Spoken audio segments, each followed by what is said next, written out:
இப்போ இவங்க எல்லாரும் புறப்பட்டு விராட தேசத்துக்கு வந்து விராட மன்னன் முன்னிலையில் நின்று வேலை கேட்குறாங்க. விராடன் இப்படியே பார்த்தான் 5 பேரையும், திரௌபதியையும் பார்த்தான். ஏன்னா ஒவ்வொருவரும் ஒவ்வொரு ரூபத்தில் ஒவ்வொரு பேரில் இப்போ அங்கே போயிருக்காங்க.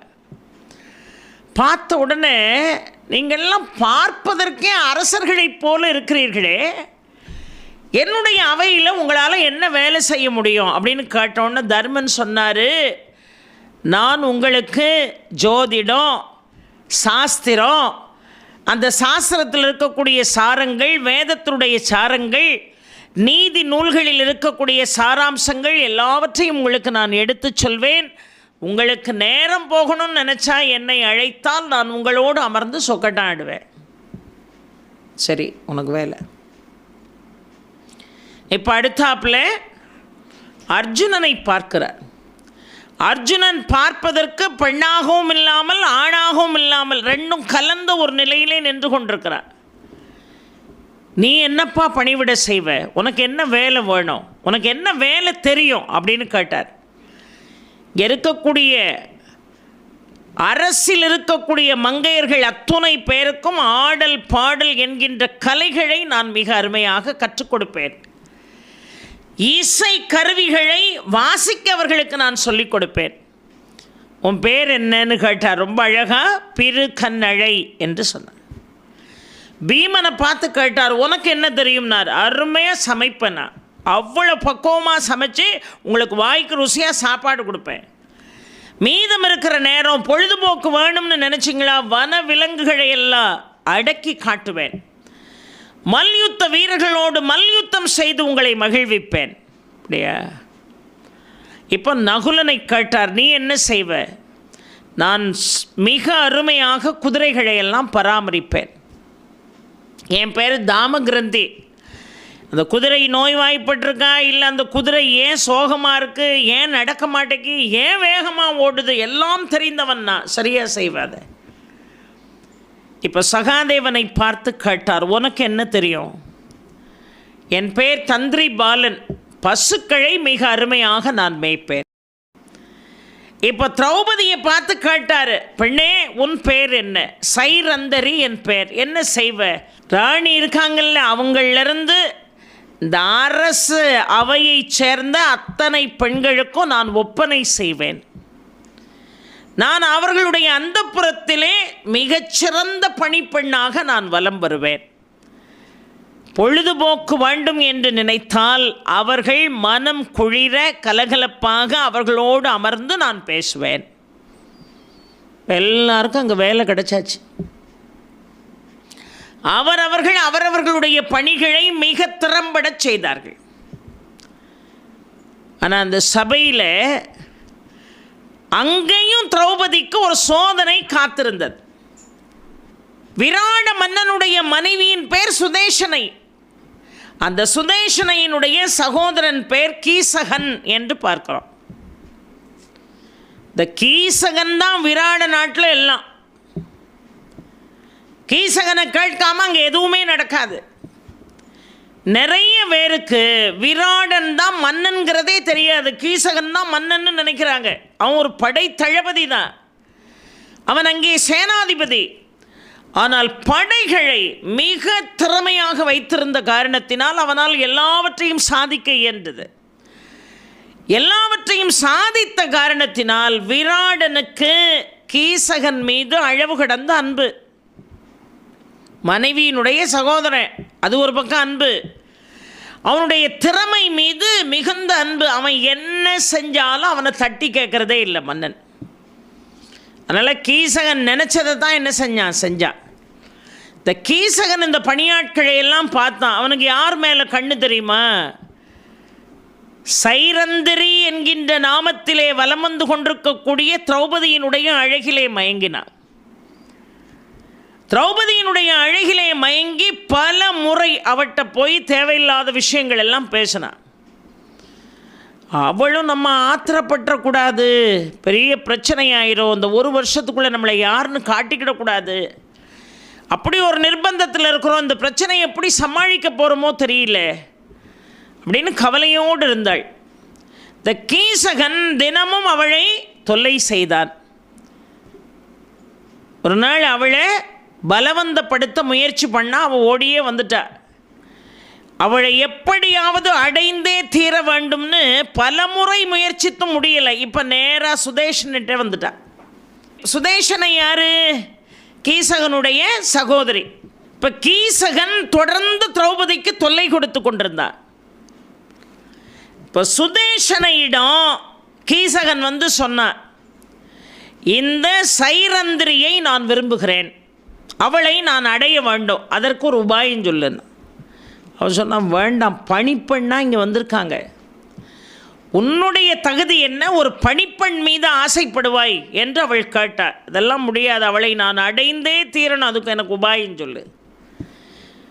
உடனே அவளுடைய அந்தப்புறத்து பணிப்பெண் தானே, அவளை ஒரு நாள் கூப்பிட்டா. சுதேஷனை அவளை ஒரு நாள் கூப்பிட்டா. இப்போ சைரந்தரி வந்து நின்று என்ன அப்படின்னு கேட்டா, உனக்கு ஒரு பணி வச்சுருக்கேன், ஒரு பாத்திரத்தை எடுத்துகிட்டு போ. எங்கே போனோம்? கீசகனுடைய அரண்மனைக்கு போ. அவன் ஒரு புது வகையான ஒரு மதுபானத்தை தயார் செய்து வைத்திருக்கிறான், அதை போய் வாங்கிட்டு வா எனக்கு அப்படின்னா. சொன்னால், இந்த நள்ளிரவு இந்த அகால நேரத்தில் நான் எப்படி தனியாக போக முடியும், எனக்கு பயமாக இருக்குது, நான் போகலை. நீங்கள் ஏற்கனவே இந்த அரண்மனையில் பல இடங்களிலும் பரிட்சயமானவர்களை அனுப்புங்கள். சொன்னால், நான் சொல்கிறதுக்கு எதிர்த்தா பேசுகிறேனே, நான் சொல்ல வேண்டிய பணியை செய்ய வேண்டிய வேலை உன் வேலை, புறப்பட்டு போக முடியுமா இல்லை வேலையை விட்டு வெளியே போறியான்னு. இப்போ வேலையை விட்டு வெளியே போக முடியாது, ஒரு வருஷம் எப்படியும் கடத்தியே ஆகணும். வேறு வழி இல்லாமல் பாத்திரத்தை எடுத்துக்கிட்டு போகிறா கீசகன் இருக்கக்கூடிய அரண்மனைக்கு. அது ஒரு சூழ்ச்சி தானே. போனால் கீசகன் இவளை வலுக்கட்டாயமாக தன்னுடைய தேவையை பூர்த்தி செய்யும்படியாக கைகளை பிடித்து இழுக்கிறான். அவள் கேட்டா, நான் ஒரு பணிப்பெண், நீ இந்த நாட்டில் உன்னை அரசனாக நினைக்கிறார்கள் அத்துணை பேரும். இன்னொன்று, என்னுடைய பதிகளெல்லாம் யார் தெரியுமா? கந்தர்வர்கள். அவர்கள் இதை கேள்விப்பட்டால் உன்னை துவம்சம் செய்து விடுவார்கள், தயவு செய்து என்னை விட்டு விடுன்னா. கேட்கலை, கையை பிடிச்சி இழுத்தான், தலை தெறிக்க ஓடி வந்தா தப்பிச்சு. இவனும் பின்னாடியே விரட்டி கொண்டு வந்தான். சபையில் எல்லாரும் இருக்காங்க, ஆனால் இவன் என்ன செய்தான் தெரியுமா? அரண்மனைக்குள்ளே அந்த நள்ளிரவில் இருந்த அத்தனை பணிப்பெண்கள் முன்னிலையிலையும் அவளை எட்டி உதைச்சான். மன்னனும் அந்த இரவு நேரத்தில் தூங்காமல் வலம் வந்து கொண்டிருந்தவன் அந்த காட்சியை பார்த்தான். தன்னுடைய நாட்டில் தான் கண்ணு முன்னுக்கே பணிப்பெண்ணாக வந்த ஒரு பெண்ணுக்கு இவ்வளவு பெரிய ஒரு அட்டூழியம் நடக்கு, தட்டி கேட்டானா? இல்லை. திரௌபதியினுடைய தலையெழுத்து, எங்கே அவளுக்கு பிரச்சனை வந்தாலும் ஒருத்தனும் தட்டி கேட்க மாட்டான் போல, ஒருத்தரும் தட்டி கேட்க மாட்டாங்க.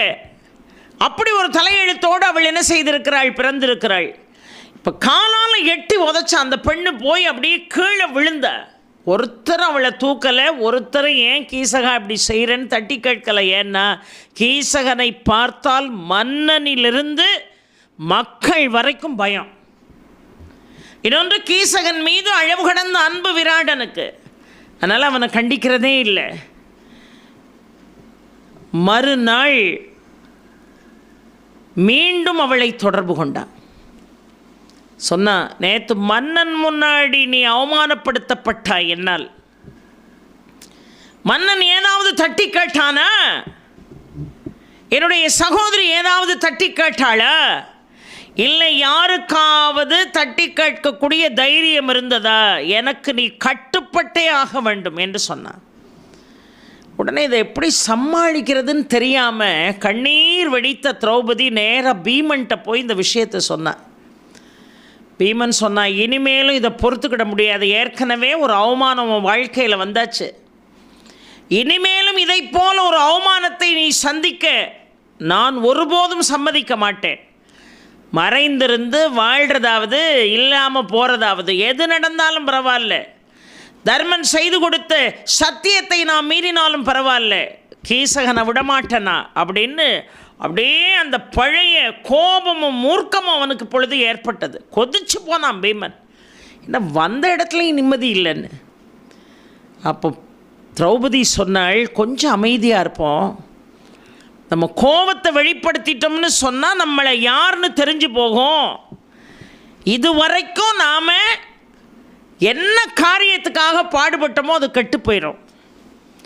வெண்ணெய் திரண்டு வரும்போது தயிர் பானையை உடைச்ச கதையாயிரும்.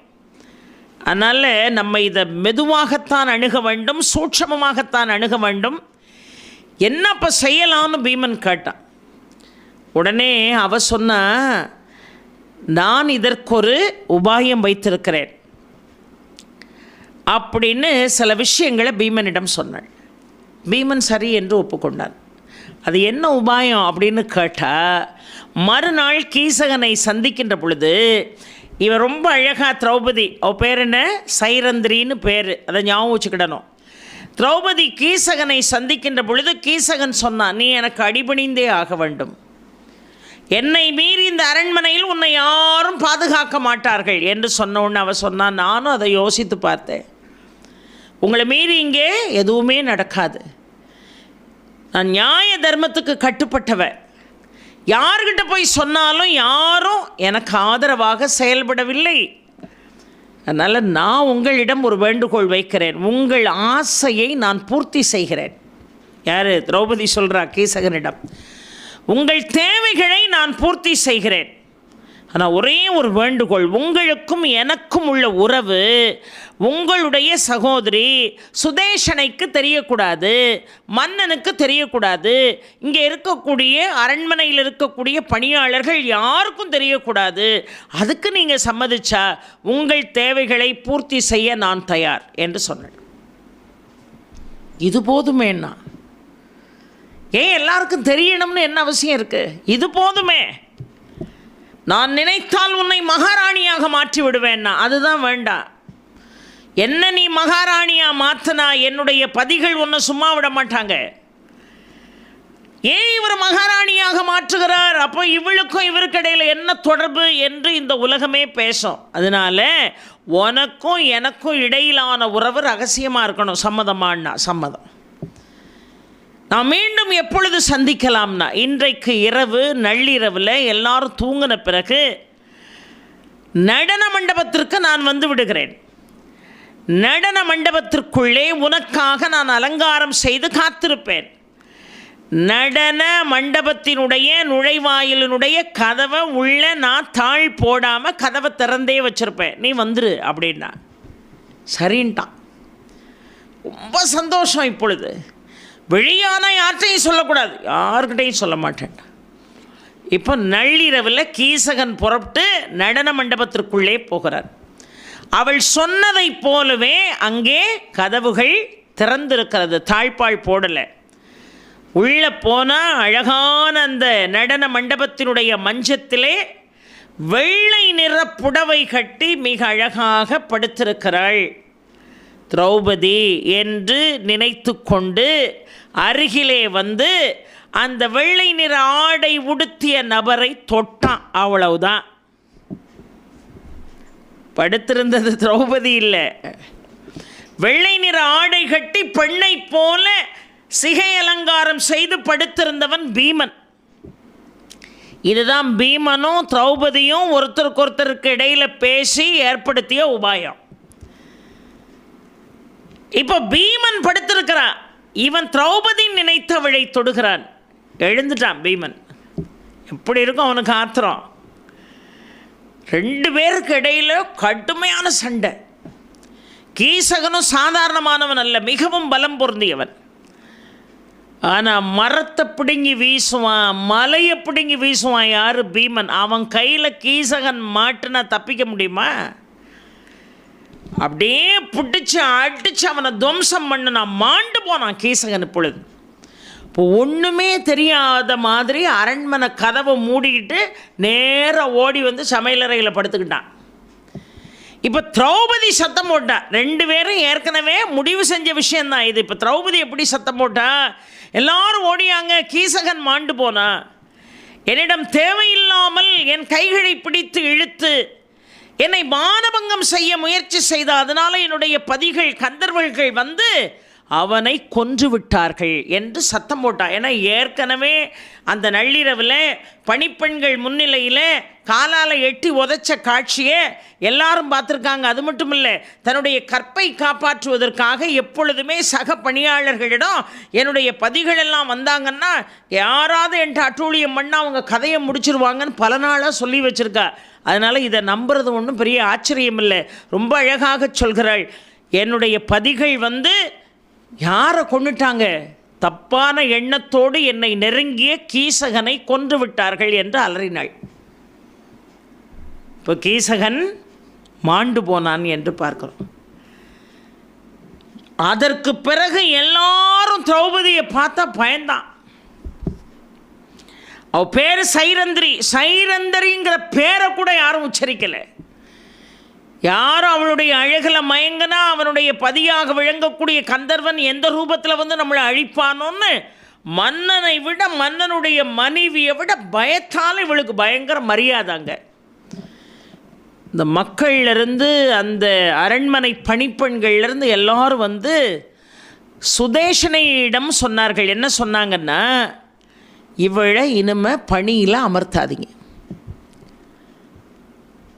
இந்த சைரந்திரியை நம்ம வேலைக்கு வச்சுருக்காதீங்க, இவட்ட என்ன பேச்சு பேசினாலும் உடனே கந்தர்வர்கள் புறப்பட்டு அந்த கந்தர்வர்களால் நாம் எல்லாரும் அழிந்து போவோம், அதனால் இவளை வேலையை விட்டு வரட்டுங்க. எல்லாரும் ஓங்கி ஒரு விஷயத்தை சொல்லும் போது அதான பலிக்கும். உடனே அவள் கூப்பிட்டா, உனக்கு இனிமே இங்கே வேலையில் வெளியே போன்ட்டா. 1 வருடம் முடிவதற்கு இன்னும் 1 மாதம்தான் இருக்குது. 11 மாதத்தை கடத்தியாச்சு, இன்னும் ஒரே 1 மாதம்தான் இருக்குது. ஐயோ வெளியே போன்னு சொல்கிறாளேன்னு, தயவுசெய்து நான் சொல்வதை கேளுங்கள். என் மேலே என்ன தப்பு? நான் என்ன தப்பு பண்ணேன்? தப்பு செய்தது பூரா கீசகன், என் மீது எந்த தவறும் இல்லை. தவறு செய்யாமல் இந்த தண்டனையை நான் அனுபவிக்க முடியுமா? தயவு செய்து உங்களை பணிந்து கேட்டுக்கொள்கிறேன், இன்னும் 1 மாதம் எனக்கு வேலை கொடுத்தா போதும். திடுதிப்புன்னு வேலையை விட்டு நிறுத்தினா எப்படின்னொன்னே சுதேஷனை இப்போ யோசித்தா, ஒருவேளை இவளை வேலையை விட்டு நம்ம நிறுத்தினாலும் இவளுடைய பதி என்று அடிக்கடி சொல்லக்கூடிய அந்த கந்தர்வர்களால் நமக்கும் ஆபத்து வந்துடக்கூடாதுன்னு சரி 1 மாதம் தானே நீ வேலையில் இருந்தா. இப்போ மிக அழகாக பாண்டவர்கள் திரௌபதி மறைந்திருந்து அந்த 1 வருட காலம் நிறைவு பெறக்கூடிய நாள் நெருங்குகிறது. இந்த கீசகனுடைய வதத்தை அஸ்தினாபுரத்தில் இருந்த துரியோதனன் கேள்விப்பட்டார். விராட மன்னனுடைய மைத்துனன் யாரு? இந்த கீசகன். இவன் யாரோ ஒரு பெண்ணிடம் தவறாக நடக்க முயற்சி செய்தானா, எவனோ ஒருவன் பெண்ணை போலவே வேடமடிந்து பலம் பொருந்தியவன் இவனை கொன்று குவித்தானா அப்படிங்கிற விஷயத்தை அஸ்தினாபுரம் வரைக்கும் சொன்னாங்க எல்லாரும். துரியோதனன் கேள்விப்பட்டான். அந்த பெண் யாராக இருக்கும்? யார் அவ்வளவு அழகு பொருந்திய பெண்ணாக இருக்கும்? ஒருவேளை திரௌபதியாக இருக்குமோ அப்படின்னு யோசித்தான். ஒரு நொடி பொழுதிலே கீசகனுடைய உடம்பு கிழிக்கப்பட்டது அப்படிங்கிற செய்தி கிடைச்ச உடனே கீசகனை அழிக்கக்கூடிய அளவுக்கு பலம் பொருந்தியவன் பீமன் தான். அப்போ பீமன் தான் அந்த காரியத்தை செஞ்சிருக்கணும்னு யூகித்தான். ஏற்கனவே விராட மன்னன் நமக்கு பகை. அப்போ இந்த விராட மன்னனுடைய அவையில் தான் இந்த பாண்டவர்களும் திரௌபதியும் மறைந்திருந்து வாழணும், சந்தேகமே இல்லைன்னு முடிவு பண்ணான். கீசகனை பீமன் தான் திரௌபதிக்காக வதம் செய்திருக்க வேண்டும் என்று நினைத்தான். உடனே ஒரு ஆலோசனையை போட்டான். உடனே விராட நாட்டுக்கு நம்ம புறப்பட்டு போவோம். ஏன்னா ஏற்கனவே 12 ஆண்டுகள் முடிந்த பிறகு காடுகள், நகரங்கள், மலை, ஏரி, குளம், கிராமம் ஒரு இடத்தை விடாமல் இவனை தேடுறானுங்க. ஏன்னா பாண்டவர்கள் மறைந்திருந்து வாழணும். மறைந்திருந்து வாழக்கூடிய காலத்தில் அடையாளம் தெரிஞ்சிட்டுனா பழையபடி 12 வருஷம் காட்டுக்கு போடும். அப்போ 12 வருஷம் முடிஞ்சு போச்சு. மறைந்திருந்து வாழக்கூடிய இந்த 1 வருஷத்துக்குள்ளே அவங்க வேஷத்தை கலைக்கணும். தேடி அலைஞ்சாங்க கௌரவர்கள், ஆனால் கண்டுபிடிக்க முடியல. இப்போ இந்த செய்தியை கேள்விப்பட்ட பிறகு அப்போ விராட தேசத்தில் தான் இவங்கெல்லாம் இருக்கணும் அப்படின்னு எல்லாருமா சேர்ந்து பேசி முடிவெடுத்து விராட தேசத்தின் மீது படையெடுக்கணும்னு முடிவு பண்ணாங்க. அந்த நேரம் இவனுடைய ஆட்சிக்கு உட்பட்டதில் இவனுக்கு சிநேகமான மன்னன் சுசர்மன் என்று பெயர். அந்த சுசர்மன் சொன்னால், எனக்கும் இந்த கீசகன் பகை, அந்த விராட நாடு பல ஆண்டுகளாக எனக்கும் பகை, நான் முதல்ல படையெடுத்து போகிறேன், அவர்கள் அத்துணை பேரையும் நான் அழிக்கிறேன். சபாஷ் சபாஷ். நான் யார்? துரியோதனன். அவனுக்கு பகையாளி கூட, பகையாளி சேர்ந்தா பெரிய பலம்னு நினைக்கக்கூடியவன்.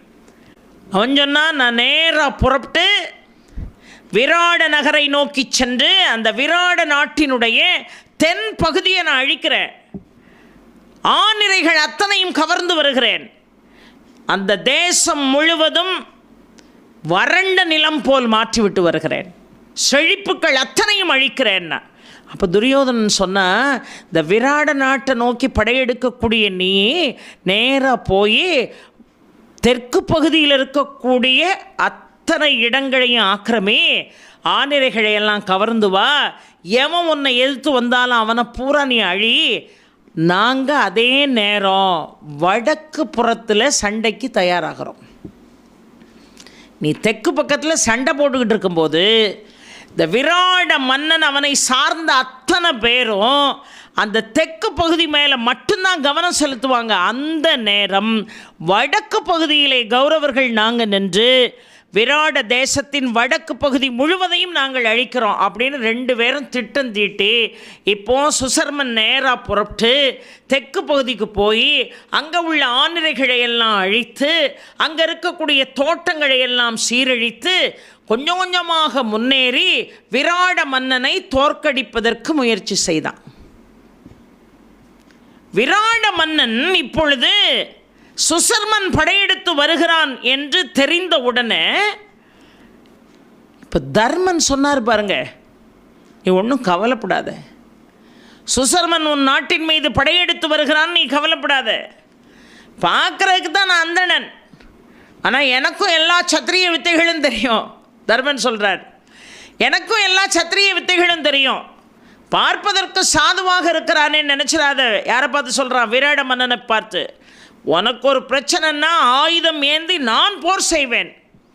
அது மாதிரி இங்கே இருக்கான வல்லாளன்னு சமயக்காரன், அவனை சாதாரணமாக நினச்சிடாத, அவன் மிகவும் பலம் பொருந்தியவன், அவனும் போர் திறமைகள் நிறைந்தவன். அது மட்டும் இல்லை, இங்கே ரொம்ப அழகாக கங்கன் என்கின்ற பெயரிலே நான் இருக்கிறேன், வல்லாளன் என்கின்ற பெயரிலே பீமன் இருக்கிறான், இன்னொன்று மிகவும் திறமை வாய்ந்தவன் யார் என்று கேட்டால் நகுலன். இந்த நகுலன்கிற பெயர் அங்கே சொல்லலை, உங்களுக்கு புரியணுங்கிறக்கா சொல்கிறேன். இன்னொரு திறமை வாய்ந்தவன் நகுலன் எந்த பெயரில் இருக்கிறா? தாமகிரந்திங்கிற பெயரில் இருக்கிறான். அவன் வெறும் குதிரையை மேய்ச்சிக்கிட்டு அலைகிறான் நீ நினைக்காத, அவன் மிகச்சிறந்த வீரன். இன்னொருத்தன் இருக்கானே தந்திரி பாலன், யாரை சொல்கிறான்? சகாதேவனை. அவனையும் சாதாரண ஆளுன்னு நினச்சிடாத, அவன் பயங்கரமான ஆள், பசுக்களை மேய்த்து கொண்டிருக்கிறான், மாடு மேய்க்கிறவன் தானே நினைக்கிறியா? போர்க்களத்தில் உனக்கு துணையாக இருப்பான்னு எனக்கு தோணுது. அவர்களெல்லாம் பார்க்க மிகச்சிறந்த வீரர்களாக தோன்றுகிறார்கள். இப்போ போர் கடுமையாக நடக்கு. யாருக்கு? சுசர்மனுக்கும் விராட மன்னனுக்கும் இடையில் கடுமையான போர்.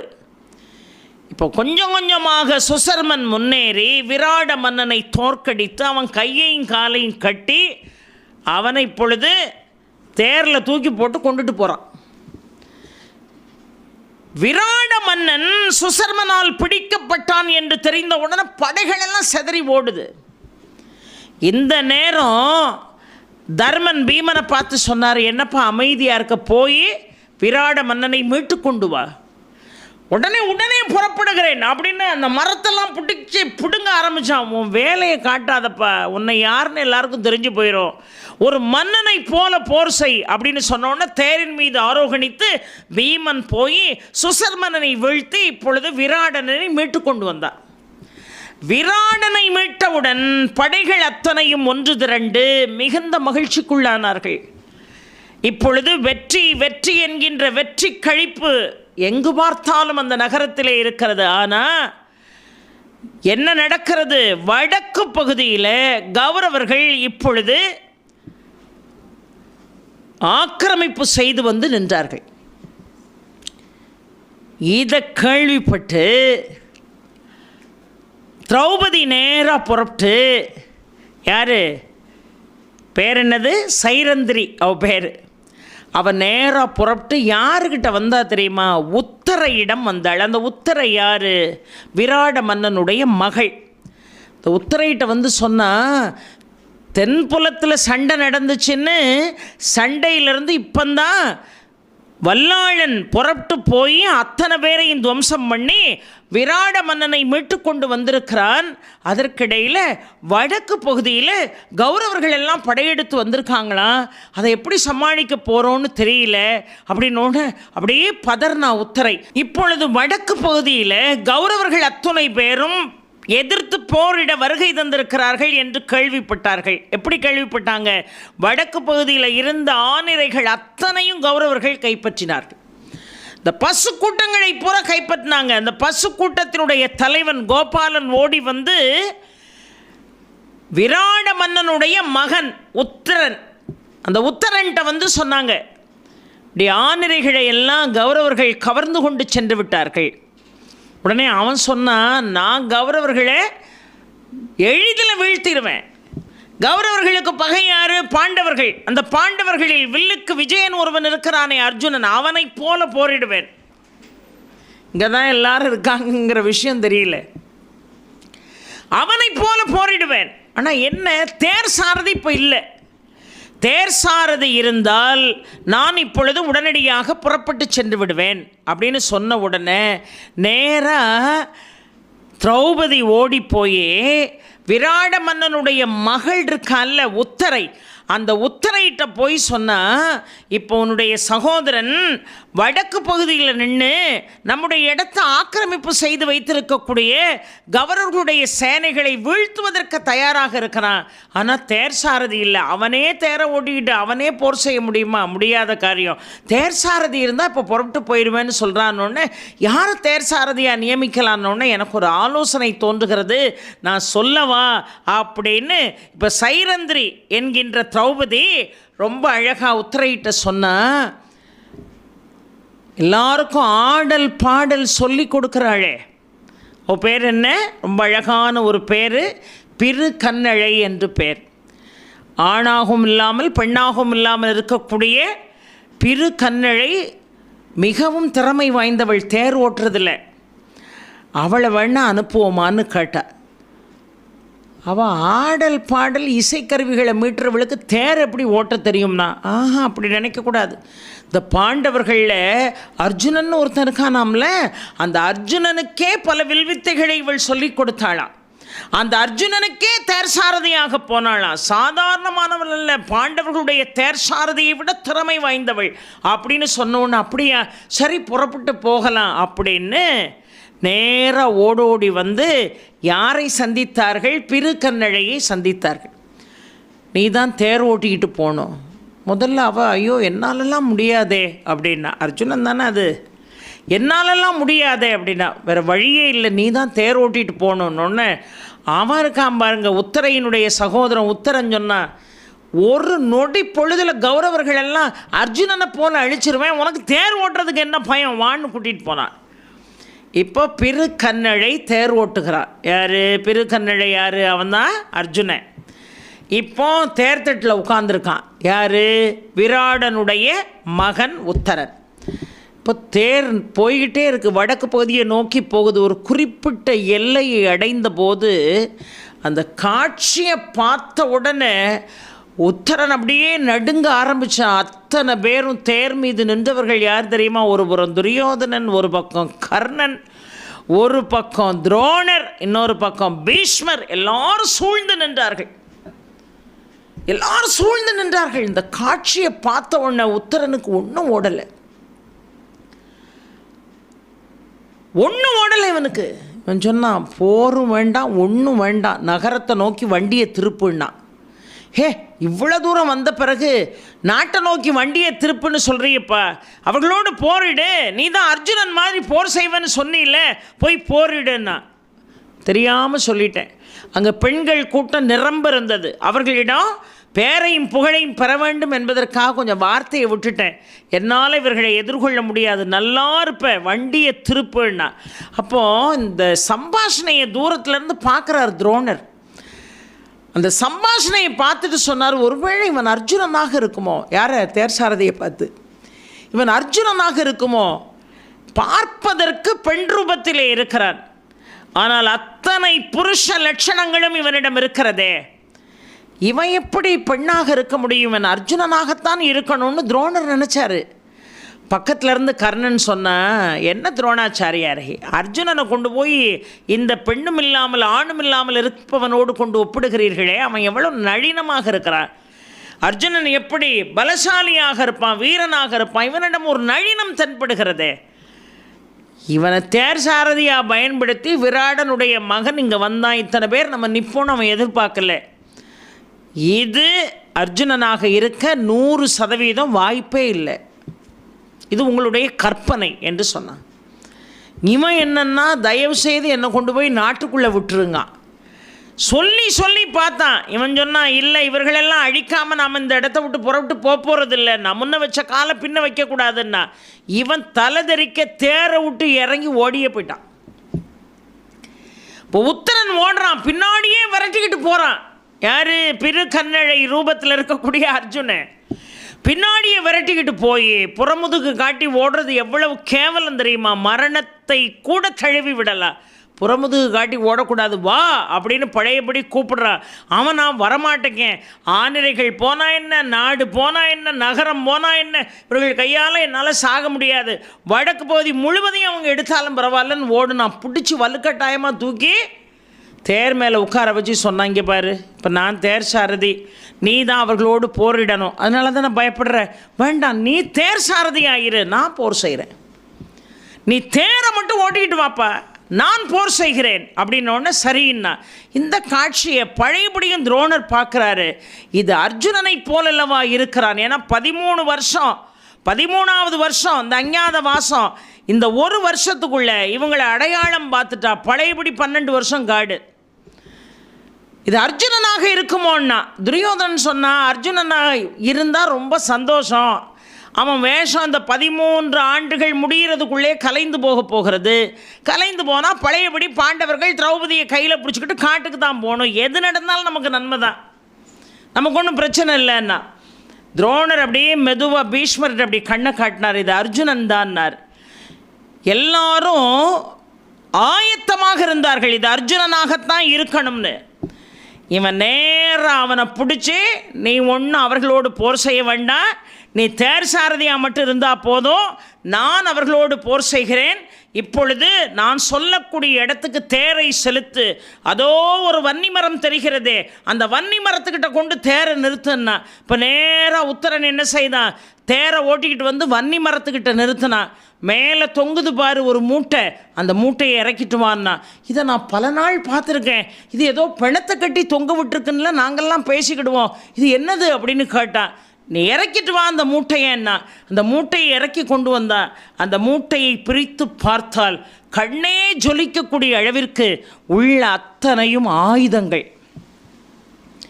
இது யார் கொண்டு வந்து இங்கே வச்சிருக்கா அப்படின்னு கேட்டான் உத்தரன். அர்ஜுன ரூபத்தில் இருக்கக்கூடிய பிரு கண்ணழை சொன்னால், இதெல்லாம் பாண்டவர்களுடைய ஆயுதமா? பாண்டவர்களுடைய ஆயுதமா? அது எப்படி உனக்கு தெரியும்? பாண்டவர்கள் எங்கேயோ காட்டுக்குள்ளெல்லாம் மறைஞ்சிருந்து வாழ்கிறாங்கன்னு கேள்விப்படுறோம். பாண்டவர்களை உனக்கு தெரியுமா?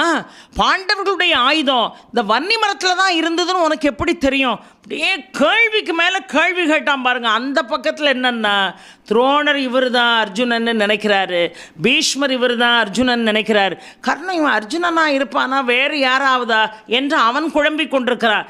இந்த பக்கத்தில் இந்த பாண்டவர்களுடைய ஆயுதம் இந்த இடத்துல இருக்குன்னு உனக்கு எப்படி தெரியும்? பாண்டவர்களை உனக்கு தெரியுமா? பாண்டவர்கள் காட்டுக்குள்ளெல்லாம் சுற்றிக்கிட்டு இருக்காங்கன்னு நாங்கள்லாம் கேள்விப்படுறோம், ஏன் பாண்டவர்கள் வைத்த ஆயுதத்தை நீ எடுத்து இப்போ கையில் வச்சுருக்க? இப்படி கேள்விக்கு மேலே கேள்வி கேட்டான். இவனுக்கு பதில் சொல்கிறதுக்கு இப்போ நேரம் இல்லை. எந்த பதிலை சொல்லணுமோ அந்த நேரம் நெருங்கிட்டுன்னு நினச்சான். இவன் சொன்னான், உத்தரா நான் வேற யாரும் இல்லை, பிரு கண்ணழை என்கின்ற ரூபத்தில் எல்லாருக்கும் ஆடல் பாடலை இந்த விராட மன்னனுடைய அரசவையில் சொல்லி கொடுத்தனே, நான் தான் அர்ஜுனன் என்று சொன்னான். ஆடி போனான் உத்தரன். நான் தான் அர்ஜுனன். ஏன்னா அவன் முன்னுக்கே அர்ஜுனனை விட நான் அருமையாக போர் செய்வேன்னு சொன்ன ஆளா இல்லையா? நான் தான் அர்ஜுனன் என்று சொன்ன உன்னை ஆடி போயிட்டான். உன்னுடைய தந்தையாருக்கு ஜோதிட சாஸ்திரங்களை சொல்லிக் கொடுக்கக்கூடிய கங்கன் பட்டர் வேடத்தில் இருப்பவர் தான் தர்மன். சமையல் செய்து கொண்டிருக்கக்கூடிய பீமன் யார், என்ன பேரில் இருக்கிறான்? வல்லாளன்கிற பேரில் இருக்கிறான். ஆக சமயக்காரனாக இருப்பவன் என்னுடைய சகோதரன் பீமன், அவன் வல்லாளனாக அங்கே இருக்கிறான். அதை போல குதிரைகளை மேய்த்து கொண்டிருக்கக்கூடிய நகுலன் தாமகிரந்தி என்கின்ற பெயரிலே இருக்கிறான். இந்த சகாதேவன் தந்திரிபாலன் என்கின்ற பெயரிலே பசுக்களை மேய்த்து கொண்டிருக்கிறான்.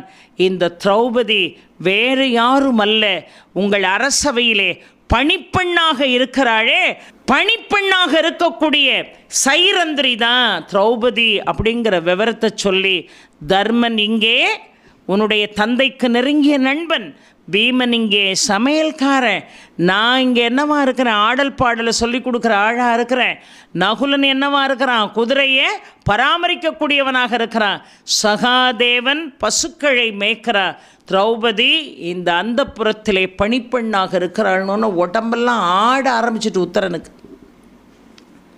எவ்வளவு பெரிய ராஜாக்கள் நம்முடைய அவையில் சாதாரண ஒரு வேலையை இப்படி செய்திருக்கிறார்களே அப்படிங்கிற கவலை இப்பொழுது அவனுக்கு தோய்ந்து போனது. அந்த கவலையில் அப்படியே மூழ்கி போனான். இப்போ தெரிந்து போச்சு யார், அர்ஜுனன் தான் தேர்தட்டில் நிற்கிறான் அப்படிங்கிற விஷயம் எதிர்த்தாப்பில் நிற்கக்கூடிய கௌரவர்களுக்கு தெரிஞ்சுது.